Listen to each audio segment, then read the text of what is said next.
That's what umva I'm uyu saying. ni umukunzi wanjye nimba ari n'umuntu wari wamusariye rwose byabacanze. Abakobwa bazaga banyibwirishwa ngo barankunda urukundo rusigare ari urw'abafana gusa apana romantically because I am taken.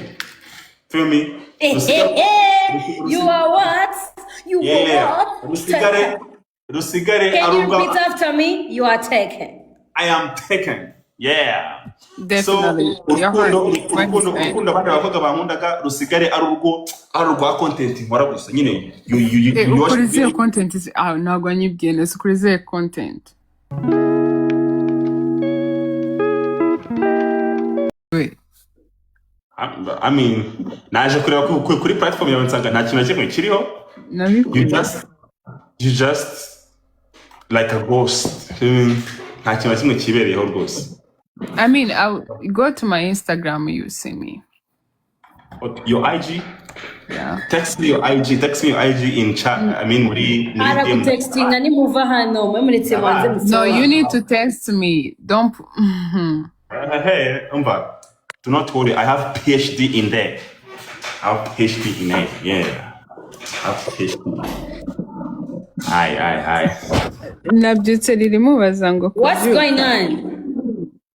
Ndi mu rukundo niribo. Oh yeah. Everything going on here is positive. Are you okay? Are you okay, Blessed? Are you okay? Straight up. Yeah. That is the chat. Personally, it's giving. Batajya nekera sha nkunda. I mean, ntabwo nkunda kujya ariko. I mean, if my man is cooking, definitely I have to eat. You know what I'm saying? I can cook everything kabisa. Havuyemo okay. Hari ibintu ndazikora cyane ibintu by'imigati n'ibiki ntabwo mbizi cyane. Ariko everything about somebody dishes. Nongera ikibazo shinzwe imigati. I don't eat burgers. I like veggies. Anything veggies, yes. It's better if you check it out.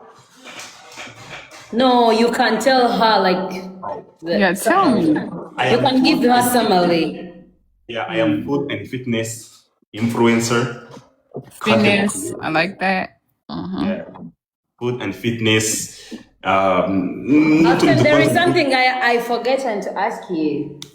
Hari ibintu njya mbaza wasanze neri ariwe ugiye kugira ariko ubu ngubu ngiye kubikubaza. Yeah. Where do you live? Utuye he? Nyamirambo. A part of content, what do you do for a living? Nakoraga muri hotel. And I quit for the content. And abari n'utundi tuntu nyine umuntu agenda akora gake kuko there is many ways I earn from contents. You have other job you do on the side. Okay. Yeah, there is n'utuntu twinshi umuntu akora and more coming businesses ziri muri finished process. Okay, ufite imyaka ingahe? 27. Okay. Yeah. I might look young, but I'm old. All right, it's okay. Yeah, it's nago mbaza imyaka kugira ngo umuntu numve ko ari mukuru cyangwa ari muto, mba mbaza imyaka kugira ngo abantu bamenyane. So, now my questions goes to Blessed. Yeah. Blessed, how are you? I'm good. How are you? Utuye he? Ntabwo nahavuga for some reason but okay, ndi umunyarwanda guys. But nagutuye Kimironko cyangwa Rwamagana? Okay, ndavuga i Remera. Oh, okay. Hanyuma ufite imyaka ingahe? Aranduta. Sheri wanjye aranduta. Okay. Ukora iki? I'm a nurse. Yeah. I'm a nurse. I'm a therapist. I do a lot. I'm a nurse and therapist. Okay. Thank you. Reka nkubaze. Ikibazo kirareba mwebwe mwese. mwashimanye twapfuye ko sheri wanjye atavuga aravuze ngo ni gake No, it's giving cocky nature. So gushimana gusa. Okay, gake. Yeah. No, it's not. No. Iyo mura kuvuga gutya ahubwo bari biba byabize. Kubera ko nzi hari n'ibindi bintu bajya bagira gutya when it is something it's not yet. No, bajya like this, sheri. Babes, do like this. Yeah, like this. Ayabyumva se sha. No, baby, do like this. Okay, let me do this. Like this. Like when you do this, you this see? is shady. Yeah, they No, had to baby. go. Okay. Anise ntabwo byakunaniye gukora umutima wawe neza. Man, come on. Hold on. Hey, Ona. There is no way I cannot be able to. Gumbegi. Bagira gutya. Urabona when it is doing like this? No. When it is like this, No, it is Zana, this one on the side. If one person is doing like this, you This can one do or like this this one? and you do her. No, the other one, babe. Like Alright. this, yeah. Come on, Noneho ukora umutima. This? Dore. Put on the ishusho side. y'umutima Yes, imeze yes, gutya. yes. Izi ntoki zifatanye. Noneho iyo umwe agize gutya undi akagira gutya mukora ishusho y'umutima mwese. Biramunaniye arise undi ufite akazi kenshi pe. This is not my ways of showing love. Ufite akazi kenshi. There is ways I can show. Yeah, I am please charming. Yeah, there is ways I can, provide my love. I mean, so maybe this one is kind of this is maybe new to me. Sorry, But, Paige, so you don't worry, my love. I got you. Yeah. Umva, abakobwa baramutegereje sheri wanjye. Nguyu. Bamwitangise. N'abakobwa bibaga banyibwirishwa ngo barankunda nibyo ko urukundo rusigaye ari urw'ubufana gusa. Urukundo rurenze urw'ubufana ubwo ngubwo I don't know sinza hano mugiye kurujyana ariko urwo nta rugihari. Muri make mumfate ko ujya nko kugura ikintu mu isoko ugasanga cyashize. Okay. Yeah. Byaciyemo byakunze. Nice. Ibindi biri even more further dufite ahantu tuzabiganirira. Mugiye kwifollowinga ubundi mugende njye kwiresitingira live yanjye. You call it powered. Me and her. Sheri twigendere kwivuganira. Bagiye kamanze ngo following ubundi. Mumbe sheri wanjye turamufollowinga we. I said, are you single? Are you really single? Everybody knows it. Everybody knows I'm single. Yeah. Let me ask you again. Arsene, are you sure that you're single? Ubundi ngewe iyo ndi single no mu isura yibona. Isura yanjye. Ujye mubwira ngo swear. Ibisa nk'iyakanyaraye kuko nta rukundo ruba rwiyuherutsemo do. Iyo ni imitwe sheri. Are you single? Yes or no? I am. You are single. Amaso yanjye yuzuyemo ibyishimo kubera Yeah. Yeah. Ubu ngubu ngiye gutangira mbo mwana. Ngo sheri baramuzi. Niba abandi bagenda banyitirira.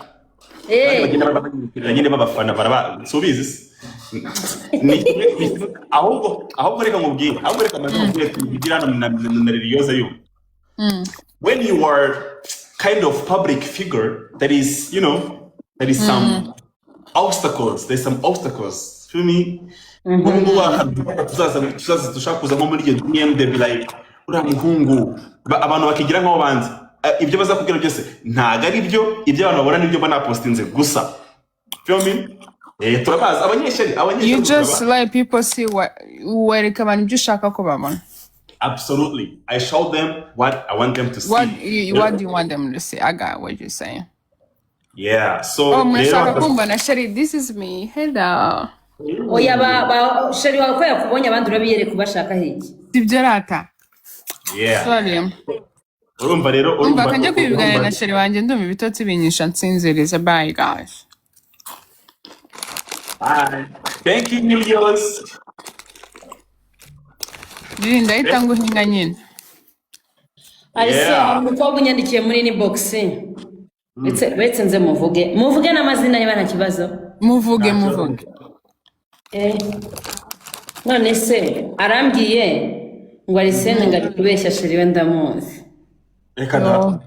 Muri screenshot.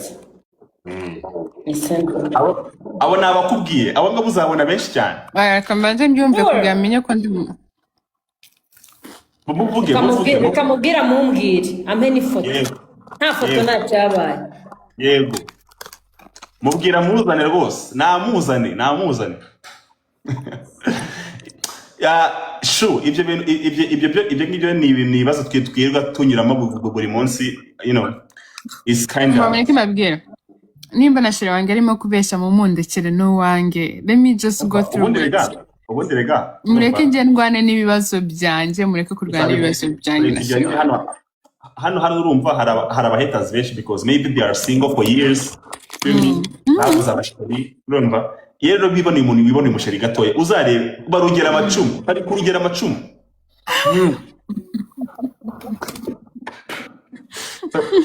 Bari kurugera amacumu rwose. Urumva? Rero abo ngabo bareke kuko nyine twe turabamenyereye nyine.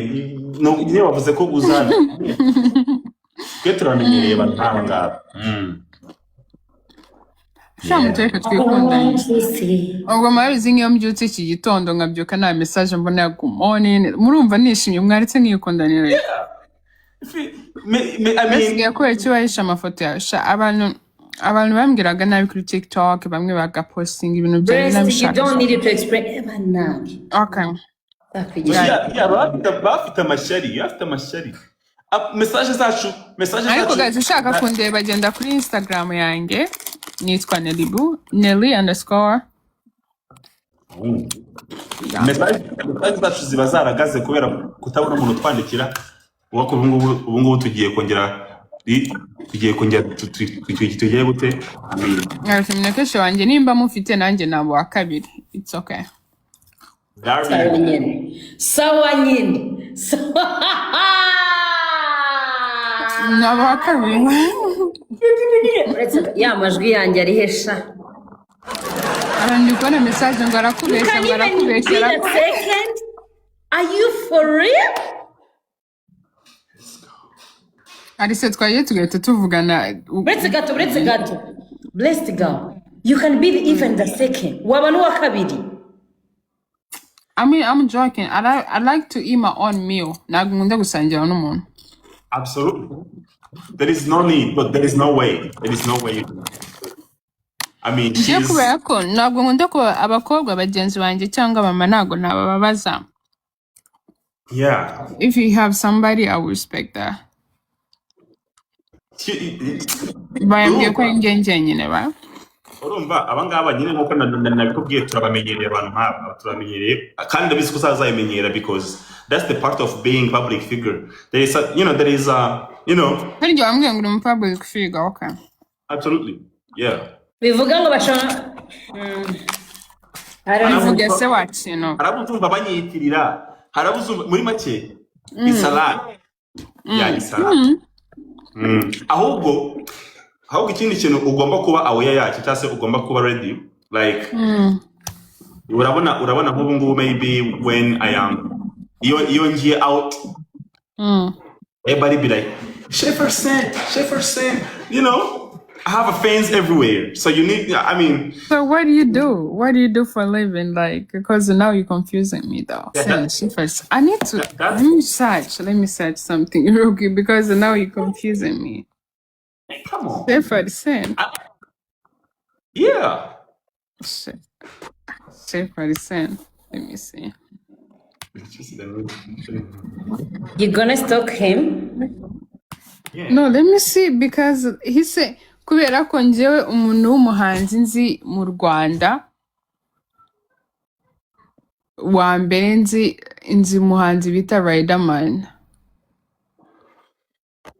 Other than that, like, bro, you tell me, Chef Arisene. Let me see, Chef Arisene. Arisene is not a singer. Oh, ntabwo ari umuhanzi sheri.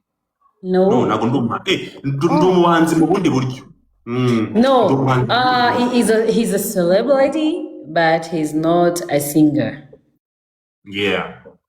He's a content creator. And my content is, you know, niza content nyine buri muntu wese yisangamo, wherever woman, a man, a child, muri make buri niza content buri muntu wese yisangamo. So niyo mpamvu everywhere I go there is somebody who knows me. And No, someone is writing in the comment section. Arisene niwe waririmbye popo.